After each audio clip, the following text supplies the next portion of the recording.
allow anybody else to try and break me down. Nah, kinda make a point, let them know that I'm the greatest around. It's all about to watch an insurrection. It's my time to make a statement. I'm about to interject it. I don't care about your perception. I might be rejected. Ready, cause it's the perfection. I will not allow anybody else to try and break me down. Kinda make a point, let them know that I'm the greatest around. It's all about to watch an insurrection. It's my time to make a statement. Undisputed Future. Undisputed Future. 2022 Undisputed Future.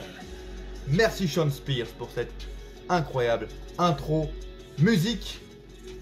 Oui les amis, futur, on peut le dire, incontesté pour ma part, j'ai quelques projets. Parce que c'est aujourd'hui pour vous, et même pour moi. Non, moi je vais encore tourner, mais bref. La dernière vidéo de ma 20e année de vie, disons, avant que je passe un nouveau cap. Et je le passe dans des conditions, dans un monde où le futur peut être contesté au final. Écoutez, on est actuellement, merci de m'accueillir dans cette vidéo, sur cette vidéo Every Catch. Il y a une guerre en fait, dans le monde, à l'aube de mes 21 ans. Et c'est la merde. Une semaine très chargée également. JPP qui nous laisse, JPP qui part. Très très peiné par ça. Et un futur plus qu'incertain dans le monde entier. Et j'ai envie de dire pour la plupart des gens. Je veux dire que je suis parti il y a 2 semaines, on parlait d'Arabie Saoudite, on rigolait. Aujourd'hui on arrive, il y a une putain de guerre qui va peut-être toucher notre pays parce que un mec malade mental qui va sûrement crever dans 3 ans, qui n'en a plus rien à foutre des crimes contre l'humanité, est en train de péter un câble. Écoutez, on n'est pas en Russie, moi je suis pas censuré, je peux dire ce que je veux. Je peux parler de la guerre, tu vois. C'est assez chaud. C'est pour ça qu'ici, et c'est pour ça sûrement aussi les amis, on va directement entamer le sujet de cette vidéo, que Vince McMahon, avant peut-être de ne plus pouvoir le faire, a réalisé une interview. Première interview de Vince McMahon en 15 ans. Et on va en parler quelques instants de celle-là parce que c'était quand même quelque chose. Et des gens disent que, voilà, pas mal de choses. Je vais vous dire mon avis sur ça dans quelques instants. On va parler de la mise à jour sur la carte de WrestleMania, surtout les guests, ce que j'en pense. Et puis, encore d'autres news. J'ai envie de vous parler d'Impact, un petit peu d'autres choses que WWE. Et j'essaie de faire court également cette vidéo parce qu'on arrive en plus de la guerre, en plus de haha. Je vous dis futur incontesté. Pourquoi?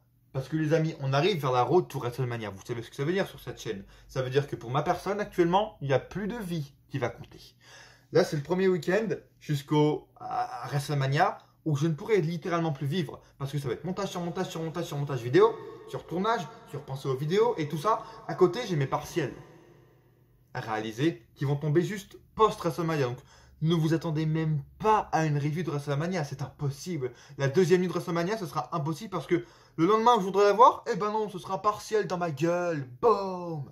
Dans ma gueule. C'est honteux! Donc, impossible pour ma part. Mais ce que je veux essayer de faire à partir de ce mardi-là, date anniversaire de Darren Ennis Catch, pas de la chaîne qui est le 19 mai, vous le savez très bien, ça fait 8 ans. J'ai envie de faire un peu bouger les choses. Et mon futur est incontesté parce qu'à partir de ce jour-là, est-ce qu'il y aura une vidéo spéciale qui va sortir le 8 mars? Peut-être. Mais surtout, j'ai envie que ça amène à quelque chose, à un changement sur la chaîne. Et je veux du changement, un peu, beaucoup, de l'évolution sur cette chaîne YouTube. C'est pour ça que je commence avec ce t-shirt Rollins que j'ai pu porter depuis littéralement 5 ans. Undisputed Future for me. Mais pour le monde, c'est un peu différent. Wrestling has another royal family.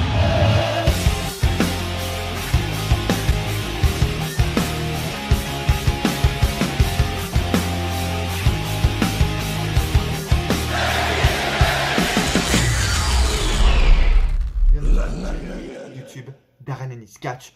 Je vous invite tout de suite à vous abonner. Encore une fois, je vous remercie de tous les commentaires que vous mettez en première diffusion. Si vous êtes encore là en première diffusion, je vous remercie.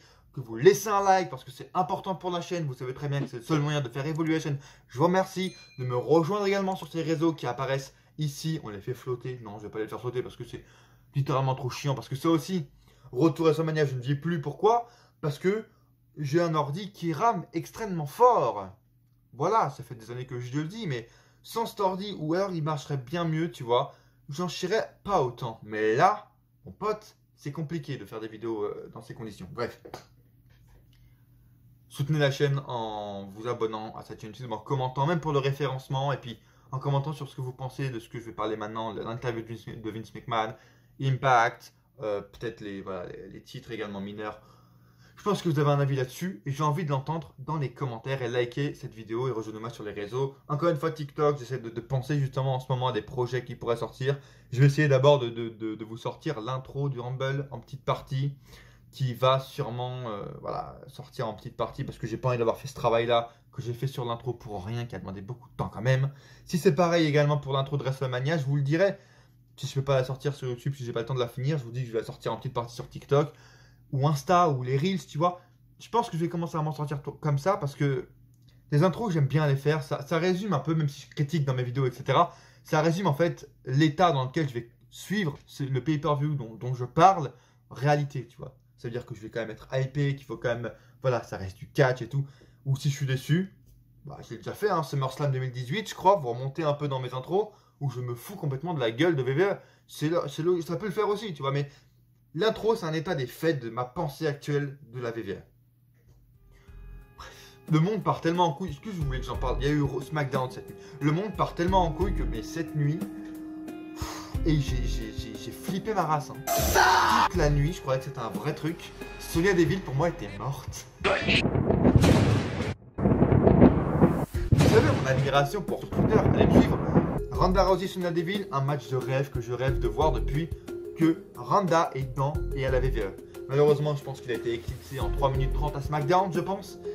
Mais incroyable. Et je me suis dit, putain, imagine si ça se passe pas. Et cette nuit, ce matin, j'étais en sueur parce que je croyais que c'était vrai. Je croyais que Sonya Deville avait été kidnappée, était morte en fait, et qu'on allait faire un hommage. Quel monde j'étais, je vous dis que la guerre en Russie me transforme, en Ukraine pardon, me transforme, vraiment.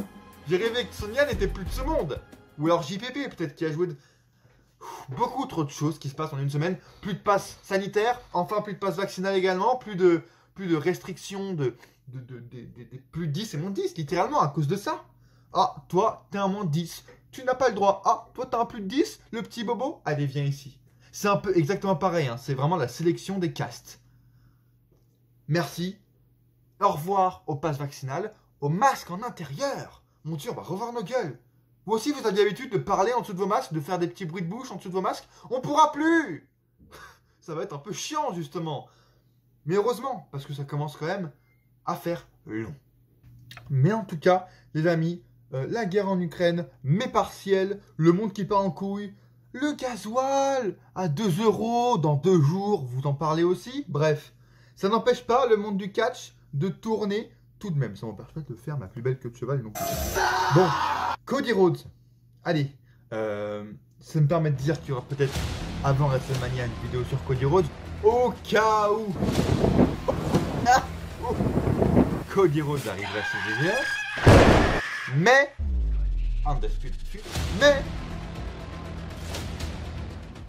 on apprend aujourd'hui, même hier, que Cody Rhodes a bel et bien parlé avec WWE, mais que les pourparlers n'ont mené en finale nulle part et qu'aucune négociation n'a réussi à être trouvée et qu'actuellement c'est au point mort de partout pour Cody et la WWE serait prêt à le reprendre. Bien sûr, vous croyez où? Je veux dire, je veux bien maintenant admettre, je détaillerai plus dans ma vidéo si j'en fais une encore une fois, vous m'avez dit que vous vouliez que je la fasse, si j'ai le temps je vous la fais. Je veux bien admettre que c'était pas un work et que Cody Rhodes est vraiment parti d'une manière très bizarre. C'est surtout ça qui m'a fait tilter. Mais bon bref. Mais même Cody Rhodes, dans quel monde était-il pour croire qu'il allait trouver un terrain d'entente avec WWE? Ok, il va être payé 6 millions de dollars par an, blablabla, pas de problème. Mais tu crois, à quel moment tu vas te dire, tu vas être autant booké que chez AEW, aussi bien booké que chez AEW, que toi-même, tu pourras avoir ton auto-booking et gérer ton booking, avoir des bons matchs. Tu auras un bon match sur la carte de WrestleMania face à Seth Rollins pour le titre WWE peut-être, ok? 3 mois plus tard, tu vas finir comme Sami Zayn à affronter une nouvelle fois le gars qui était dans je sais plus quelle série là, Stephen Amell. Tu vas te retrouver pareil. Tu vas retrouver ton personnage Stardust à SummerSlam, mon pote. Tu crois vraiment que WWE a changé? Vince McMahon, les bookers, on en a viré plein, certes. Tu crois vraiment qu'avec la relation du fait que maintenant ils sont avec l'Arabie Saoudite, qui font plus d'1 milliard de dollars de chiffre d'affaires, qui vont aller écouter un mec qui a réussi effectivement à modifier la scène indépendante, à la faire évoluer et à créer une fédération entière à la concurrence de WWE numéro 1, qui vont venir t'écouter et dire « Ah ouais, c'est vrai que le monde a changé. Vas-y Cody, amène-nous toutes tes idées. » Pour ma part, c'est impossible. Mais je vais quand même faire une vidéo justement au cas où si j'ai le temps, parce que j'ai pas mal de choses à casser en fait. À littéralement briser sur pourquoi Cody ne peut pas arriver chez WWE. Mais imaginons que Cody le fasse. Est-ce que vous croyez vraiment déjà que Cody puisse signer un contrat OK et qu'il puisse aimer la WWE de maintenant avec un Vince McMahon qui est en train littéralement de câbler? Ce qui me fait faire une parfaite transition pour sa première interview dont on va parler dès maintenant. Vince McMahon a eu une entrevue comme disent les Canadiens, avec Pat McAfee. Le podcast est plutôt pas mal. Je dirais que pour ma part, Pat McAfee, j'ai pas encore fini de regarder, il reste une trentaine de minutes, mais les idées principales, je les ai.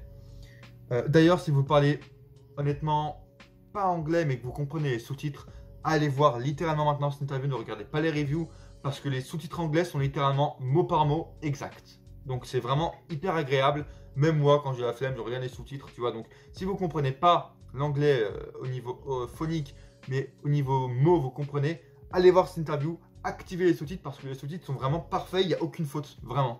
Donc je sais pas si c'est eux qui l'ont fait ou YouTube, mais c'est parfait. Je pense que c'est eux, littéralement. Pat McAfee a beaucoup trop parlé dans cette interview.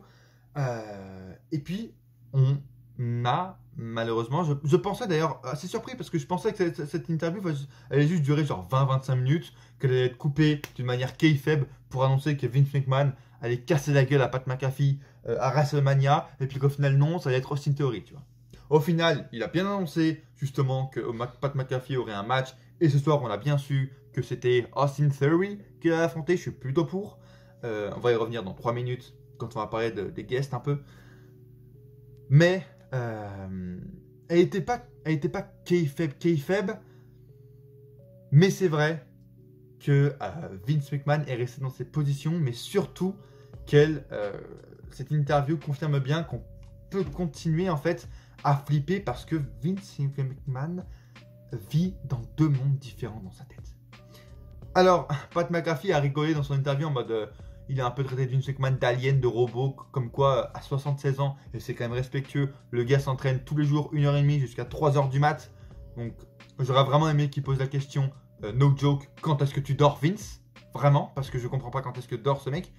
Mais bon, sachant que le matin je crois qu'il se lève à 5h ou 6h, bon bref. Mais entre nous, on peut vraiment flipper, parce que le mec d'un côté dit, en parlant de Pat McAfee pour vous faire les grandes lignes, ok, par exemple, toi, je sais que j'aime pas ton style de commentaire et je fais des remarques dans les oreilles, dans tes oreilles ou quoi, pendant les commentaires, mais je te laisse faire parce que c'est ce que les fans attendent. Et il a dit dans son interview, surtout ce qu'il faut faire, c'est vraiment écouter les fans, et je continue à écouter les fans, et c'est comme ça qu'on marche, c'est comme ça que j'ai réussi à battre NWA et que mon père a réussi à créer WWF ou quoi. D'accord. Et de l'autre côté, littéralement 1 minute plus tard, l'extrait est ici, je sais plus où, il faut écouter son public, peu importe d'où il vient, mais parfois, pas le public d'internet, du moins une partie, peut-être qui est relativement biaisée et un peu sévère. Donc, littéralement, il vient de dire qu'il en écoutait un peu, et vraiment, 3 mois plus tard, j'en ai écouté vraiment dans deux univers différents et ça peut nous faire flipper parce qu'en fait, elle n'était pas kayfabe, c'est rassurant et vraiment c'était une vraie interview, c'était cool même si voilà, Pat McAfee. Je vois Voxcatch qui était un peu déçu et que voilà, Voxcatch avec qui je vais faire un partenaire, hein, toujours c'est officiel, un partenariat, hein, n'hésitez pas à me partager sur les réseaux, notifier Voxcatch, tout ça, Darren Aniscatch, plus ancien YouTuber catch de France, vous l'avez, merci. Qui disent que voilà, c'était une interview tranquille à la bonne franquette, mais Pat McAfee n'a pas voulu trop bousculer son patron. Si, il a quand même fait 2-3 trucs sympas, on a quand même appris pas mal de choses. Bien sûr, il aurait pu rentrer dans beaucoup plus de détails, notamment pour l'Arabie Saoudite, où vraiment j'aurais voulu savoir qu'est-ce qu'il pense littéralement des droits de l'homme et littéralement des assassinats qu'il y a en Arabie Saoudite. Et de son image, parce qu'il parle de branding justement, et c'est également un problème, c'est qu'il dit qu'il y a maintenant le plus important, et depuis 30-40 ans, ce qu'il essaie de faire, c'est de se différencier, de mettre du branding et d'avoir une brand lui-même et de tout brander, c'est-à-dire de tout faire en transformant tout en marque, comme par exemple les exemples qui me viennent, les War Raiders, War Machine, qui du coup deviennent juste des Vikings aux yeux de Vince, des exemples comme ça en fait, il rend tout marketable, je sais pas si ça se dit, tu vois, il veut tout faire vendre, et c'est ce qu'il a comme idée dans la tête depuis le début de la VVF, et c'est ce qu'il a encore maintenant, c'est donc le problème qu'il aurait dû plus pousser. Ok, tu veux te créer une marque, VVE est une putain de brand, incroyable. À quel moment tu la lies avec l'Arabie Saoudite? Cette interview d'un côté était cool. En résumé, j'aurais vraiment aimé plus voir le côté encore plus personnel de McMahon, mais voilà, comme sa vie, qu'est-ce qu'il fait dans ses journées pour réussir à maintenir VVE, comment il a créé. Comment voilà, il a réussi à maintenir ça toutes ces années, même s'il dit justement que c'est pas un travail, c'est pour ça qu'il peut faire autant d'heures, mais c'est plus une passion. Et on en a appris aussi sur comment il pense pour la VVE, c'est-à-dire de tout brander depuis 30 ans. C'est comme ça qu'il a réussi un peu à réussir. Comme il dit, WrestleMania 1 reste un de ses plus beaux moments de sa vie parce que c'était carrément qui tout double. Il devait faire soit bénéfice, soit banqueroute et fin de sa vie littéralement. Et on comprend un peu plus comment il a réussi à amener VVE à ce niveau-là, c'est-à-dire à se différencier des autres en marketant tout. Et c'est vrai que VVE, enfin AEW, c'est vrai que dans un côté, c'est deux mondes différents. Et c'est là où on voit vraiment la différence phare, c'est que AEW laisse les talents se faire par leur propre brand, leur propre marketing et leur propre personnage, alors que Vince, en laissant un ou deux traits justement pour les War Raiders, en laissant leur côté viking et leurs habits, va les transformer à sa manière en les marketant. Là est toute la différence du produit VVE, mais ce qui m'inquiète le plus, c'est sa vision en fait du catch qui, je pense que son discours était préparé à l'avance. Bien entendu, ses réponses sur l'Arabie Saoudite, il savait très bien que ça aurait pu tomber et je pense qu'il a la réponse toute faite, automatique, dans sa mémoire, comme si on lui posait sur un journaliste dans une interview, pas de problème. Mais c'est que sa vision en fait du catch, il dit qu'il comprend, etc., qu'il évolue avec le catch, qu'il veut comprendre le public, tout ça, ce qui marche. Mais il fait le contraire et il est en double vision en fait. C'est inquiétant. Il écoute le public, mais encore une fois pour ce qu'il arrange. Et j'ai l'impression que la version de que ce qu'il arrange par rapport au public est de plus en plus prenante et majoritaire dans le booking par rapport à la période d'attitude, par rapport à notre période, nous, la génération NT1, pour la plupart qui regardent cette vidéo. Bon Dieu quoi. Et ça fait peur. Parce qu'il écoute de moins en moins le public, comme il dit, et ouais, il rend de plus en plus ces choses marketing, mais dans un mauvais sens. Et il a parlé à un moment donné des licenciements où il dit on fait de ce qu'il y a de mieux pour le business. Et on fait ce que le public veut voir. Mais Vincent Kennedy McMahon, si tu écoutais vraiment ce que le public avait à te dire, aucune des superstars virées depuis le début de la pandémie en mars 2020, les Mike Bennett, toutes les équipes, les EC3, les Adam Cole, les Johnny Gargano dernièrement, les John Morrison, les Killer Cross, les Keith Lee, les Cesaro qui viennent de partir, Heath Slater, j'ai devant moi, Brian Myers, Matt Cardona, aucune de ces personnes n'aurait été licenciée, n'aurait eu besoin d'être virée si tu aurais vraiment écouté le public. Regarde, tout le monde réussit en dehors. Matt Cardona, littéralement fait un travail incroyable. Et s'en sort bien, tout le monde s'en sort bien après VVE. Mais, si tu écoutais vraiment ton public, tu les aurais laissés faire en fait. Et tu aurais pu, je pense, les laisser faire un peu comme AEW si tu écoutais vraiment ton public. Et justement, évoluer avec le catch, devenir de plus en plus comme AEW. Ou de plus en plus comme Impact, dont on va parler dans 30 secondes justement, parce que c'est comme ça que le monde évolue, que le monde du catch évolue. Et ok, tu peux toujours les marketer par-dessus, tu vois. Vendre des trucs Undisputed Era, très réussis à NXT ou quoi, tu vois. Je veux dire, tu aurais écouté ton public, Triple H aurait encore été dirigeant de NXT, la Black and Gold brand aurait encore existé, Undisputed Era aurait encore été à NXT, EC3 aurait encore été là, qui pour moi est un talent des plus gâchés, John Moxley aurait encore été là, en fait. Et c'est la double vision du fait que il fait mieux de ce qu'il y a de mieux pour le public, mais selon lui, qui prend de plus en plus de place, c'est ça qui fait peur en fait. Et on en revient à ce que je disais dans ma review de l'Arabie Saoudite. Allez la voir si c'est pas déjà fait pour avoir mon avis, parce que ce sera sûrement la dernière review avant bien longtemps, parce qu'encore une fois, pour WrestleMania, il n'y en aura sûrement pas, je vous le dis direct, ou alors sur Insta et Twitter. Donc maintenant, Insta, Twitter, TikTok, peut-être un TikTok review. Allez me suivre sur Insta. Mais ça reste flippant et il reste en mode double carte, double jeu et le bluff. Le bluff de on vous écoute, mais à ma manière je vous écoute. Le bluff, plot twist de Vince McMahon qui commence à faire de plus en plus peur. Et on en revient au fait, justement, par exemple ici, les guests, la mise à jour, carte de WrestleMania, en fait je veux dire, t'as Austin Theory. Vince McMahon a pris un coup de boost en mode putain, il faut créer une nouvelle star. Oh shit, faut créer une nouvelle star, Nick. Oh Nick, faut créer une nouvelle star, on n'a plus personne.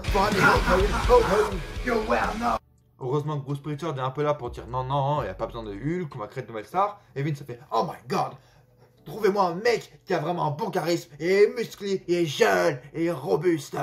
What time is it? Ils ont trouvé aussi une théorie au fond du placard. Et Vince McMahon s'est accroché à ça. Bordel de merde, on a un peu de la chance parce qu'il veut vraiment créer une nouvelle star. Littéralement, il est en train de faire ce qui aurait dû être fait avec un peu de Drew McIntyre en 2010-2011. Parfait. Pourquoi Austin Theory n'affronte pas un Seth Rollins, n'affronte pas un Roman Reigns, n'affronte pas un putain de grenouin Edge à WrestleMania, un AJ Styles? Pourquoi il va se taper Pat McAfee? C'est le problème de, il fait ce qui est bien, mais selon lui. Pat McAfee n'était pas du tout nécessaire. J'aime bien vraiment l'idée. En mode, c'est venu de, ok, Pat McAfee a invité Vince McMahon. Maintenant, il doit assumer ce que Vince McMahon lui a mis dans la gueule, c'est-à-dire un match à Mania, etc. C'est bien amené d'un côté. Mais pourquoi c'est pas un vrai catcheur qui affronte Austin Theory qui aurait amené une meilleure storyline en fait? Un peu comme CM Punk MJF actuellement à la All Elite. Créer une nouvelle star par les anciennes stars en fait. Et Johnny Knoxville qui va affronter Sami Zayn, ce qui fait que Zayn doit perdre son titre 2 semaines après l'avoir gagné face à Ricochet.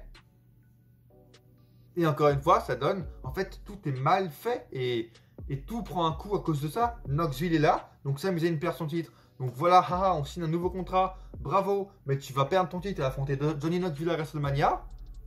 On en revient à Cody Rhodes. Cody, don't worry, you will be WWE champion. Go shit. Mais à SummerSlam, tu seras en Stardust, mon petit Cody Rhodes, si tu reviens. Et à cause de ça, ce qui fait que Sami Zayn est décrédibilisé, que Ricochet gagne le titre du jour au lendemain en une semaine, et donc ça amène le fait que du coup, depuis des mois, des années, les titres mineurs, comme le titre des États-Unis, ne veut plus rien dire. Ricochet peut perdre le titre à WrestleMania. Pourquoi ne pas avoir attendu WrestleMania? Parce que Johnny Knoxville est plus important que le titre intercontinental. Alors que, encore une fois, littéralement, on n'a pas besoin de guest si tu construis bien tes superstars et si les superstars avec un peu de liberté et de personnage sont logiques et de bon sens. Il parle de bon sens et de sens commun. Il dit j'ai réussi les trucs par, je veux dire, bon sens. Vince, c'est du bon sens de ne pas mettre Johnny Knoxville et de faire par exemple un match à échelle avec Sami Zayn, Ricochet, Austin Theory, Big E, Kofi Kingston, Cesaro s'il avait été encore là, Shinsuke Nakamura, à WrestleMania en fait. Bordel, ça c'est du bon sens. Et malheureusement, tout en prend un coup. Je ne sais pas ce que vous en pensez, vous. Est-ce que vous avez trouvé cette interview un peu kayfabe, mais sans lettres, parce que Vince McMahon avait préparé toutes ces questions, donc c'était pas kayfabe, mais kayfabe d'un côté. Comment l'avez-vous trouvé? Est-ce que vous l'avez trouvé également prendre un coup de vieux, c'est-à-dire qu'il ne sait même plus parler selon moi? Dites-moi tout ça dans les commentaires, votre avis m'intéresse. Qu'est-ce que vous pensez de l'état des titres mineurs actuellement? Justement, c'est ce que je vous disais maintenant, c'est qu'il ne veut plus rien dire. Et que, voilà, c'était un peu pour faire une mise à jour sur la carte de WrestleMania où il y a des beaux trucs, mais encore une fois, les choses les plus importantes comme les titres en prennent un coup assez fort. Dites-moi ce que vous pensez de tout ça dans les commentaires de Cody Rhodes. Est-ce que vous y croyez encore à WrestleMania, Cody, Seth Rollins? J'attends vos avis dans les commentaires. Et pour refaire encore un dernier détour sur l'interview, on parle de bon sens et de logique. Vince McMahon le dit aussi. WrestleMania, c'est le truc le plus important. Et chaque année, en fait, ils essayent de le rendre différent. Comme cette année, ils veulent mettre le mot stupendous en avant pour faire vendre. Et parce que stupendous, c'est pas un mot qu'on entend souvent dans la langue, etc. Donc, c'est plus intéressant de faire ça. Comme ça attire les yeux sur WrestleMania ou quoi. D'accord? Mais d'un côté, en fait, tu vends juste le nom WrestleMania. Vous allez me dire que c'est ça depuis des années. Mais c'est ça le problème et qui va faire un jour... je veux dire, couler et faire qu'il n'y aura plus de vrais fans en fait, et que WWE va devenir vraiment une comédie. Et je sais qu'il veut mettre juste des visages sur des sourires sur des visages. Le catch, comme il lui dit lui-même, c'est important, sauf que là, il le zappe complètement. Par exemple, WrestleMania, tu veux vraiment le vendre, on vient de rater, comme l'a dit le temple du catch sur Twitter, 2 gros feel-good moments avec Ricochet et Finn Balor qui deviennent champions. Pourquoi ne pas avoir attendu faire une vraie rivalité et les faire gagner à WrestleMania? Je veux dire, j'ai encore l'image. Je regarde pas SmackDown chaque semaine, mais encore il y a 3 semaines, un mois, Ricochet qui n'avait pas gagné un match. Il n'avait pas une storyline de l'année dernière, genre 1 an sans victoire en 1v1. Ricochet, à quel moment il mérite un match pour le titre intercontinental? Parce qu'il a gagné deux matchs d'affilée. Et du coup, ils évitent 2 feel-good moments à WrestleMania qui auraient été bien pour le public. Et à côté, c'est pour faire Johnny Knoxville, Sami Zayn, que Sami Zayn ne puisse pas évoluer dans sa carrière et ne pas évoluer dans sa théorie complotiste qui pour moi aurait dû déjà se terminer l'année dernière face à Kevin Owens, ça aurait été parfait. Ils mettent Austin Theory en avant pour amener un grand gars à WrestleMania, certes, mais face à un mec qui s'appelle Pat McAfee. La seule chose bien qui peut être dans cette rivalité, c'est que Vince McMahon soit littéralement aux côtés d'Austin Theory, au sens propre, aux abords du ring pendant ce match pour vraiment changer les règles, un peu faire d'overbooking. Ça peut sauver le match. Mais il n'y a pas besoin de Pat McAfee, tu vois. Et ils construisent leur carte, mais avec du vide à l'intérieur. Et sans aucune logique. Pour des titres mineurs qui veulent plus rien dire, qui sont juste des ceintures, en fait. Simplement, une ceinture que tu mets autour de ta taille pour garder ton pantalon. Et c'est un peu ça, on peut faire un peu une métaphore comme ça, quoi. Ricochet, Finn Balor, ils ont leur ceinture, tu vois, ils ont la ceinture mineure pour la mettre autour de leur taille parce qu'ils commencent à maigrir, parce qu'ils sont plus de booking, plus de victoire, plus d'intérêt. Et hop, oh la ceinture, ça permet de me faire tenir mon putain de froc, sinon on me voit à poil en fait. Et littéralement, Ricochet, Finn Balor sont en train d'être dépoilés semaine après semaine dans main roster comme toutes les superstars avant d'être virés. Bonjour Killer Cross, bonjour Keith Lee, bonjour John Morrison, bonjour EC3, bonjour The Fiend. Avant d'être viré, hop, une petite ceinture histoire de pas être dépoilé et puis tu dégages. Hop. Le problème de WWE est ici, selon moi. J'aurais dû parler d'Impact Wrestling, mais vous savez ma nouvelle logique et mon nouvel engagement, des vidéos de moins de 20 minutes. Personne n'a trouvé cette référence encore de minutes. C'est un commentateur, un annonceur dans les années 80 qui parlait un peu comme ça. Vous le trouverez sûrement jamais. Mais pour revenir à la vidéo aurait été trop longue. Impact sera dans une prochaine vidéo, peut-être le prochain Every Catch qui arrive la semaine prochaine. En attendant, je vous dis d'être bien prêt et de vous abonner maintenant à la chaîne d'Hernanis Catch, car j'ai envie de faire quelque chose de spécial pour le 8 mars. Normalement, il y a un Fastlane. Normalement, il y a une histoire derrière le 8 mars sur cette chaîne YouTube. Fastlane, le fait qu'il y ait des slam attacks, le fait que Fastlane fête mon anniversaire. L'année dernière, c'était AEW Revolution et les fameux, c'était quoi? Deathmatch, Kenny Omega, Jon Moxley pour le 8 mars, c'était assez incroyable. Qu'est-ce qu'il y aura cette année? J'ai envie de faire quelque chose de spécial. Je sais pas, qui s'étend peut-être sur plusieurs semaines. Je sais pas ce que je vais faire. J'ai envie d'apporter un peu d'évolution sur cette chaîne YouTube, de changer un peu. Pourquoi pas avec une idée de ce que fait actuellement Pat McAfee. Je sais pas. Écoutez, restez bien connectés. Je vous vraiment demande de liker cette vidéo maintenant. C'est le moyen de monter en référencement, de montrer à YouTube que vous êtes intéressé sur que vous avez été intéressé par cette vidéo, que vous aimez le contenu que je vous montre. Road to 400 abonnés, Road to 500, Road to 1000 abonnés, comme je disais à l'époque. Si on atteint les 1K, on pourra vraiment commencer des projets parce que j'ai envie d'amener cette chaîne loin, plus loin que YouTube ou TikTok, les gars. Road to 1K, cette chaîne va changer le YouTube game. Abonnez-vous et likez cette vidéo dès maintenant parce que vous n'êtes sûrement pas prêts. Si un jour ça explose, vous aurez été là. si un jour ça explose, comme c'est en train d'exploser actuellement en Ukraine. Pardon. Un peu de cynisme, comme dirait Vince McMahon, comme le fait Vince McMahon. Comme shit, l'Ukraine. Ça fait pas de mal. C'est sûrement pour ça que Vince McMahon a dû faire son interview, parce qu'il a peur de se prendre une putain de bombe nucléaire dans la gueule par Vladimir. Voilà pourquoi 15 ans après, il fait une interview, la première en 15 ans. Vous croyez que c'est pourquoi? Parce qu'il a peur de se prendre une bombe nucléaire dans la gueule par Vladimir, mon pote. Parce que c'est plus Donald Trump qui est président, c'est Joe Biden. Et le pauvre, il sait plus parler ni écouter Joe Biden. Parce qu'il a 85 piges. Il a peur de se prendre une bombe, c'est pour ça qu'il a fait cette interview, Vince. Cette interview kayfabe ou kayfabe. Abonnez-vous à cette chaîne YouTube, Darren Anis Catch. Soyez prêts, mardi 8, mercredi 9, jeudi 10 mars. On n'est pas à un jour près, je vous préviens. Donc s'il n'y a pas de vidéo le 8 mars, allez sur Insta, Twitter, je vous mettrai des petits teasings pour voir s'il y en a une en fait, si j'ai le temps également de la faire. Et à coup sûr, on se retrouve dans une prochaine vidéo. Ou pas, si je me prends pas une bombe nucléaire dans la gueule. Et bonne chance à l'Ukraine en attendant. À coup sûr. Ou pas.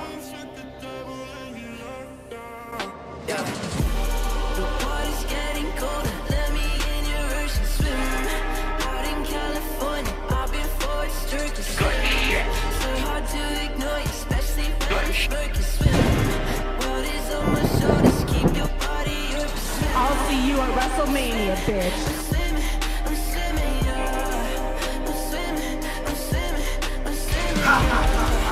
You will know what time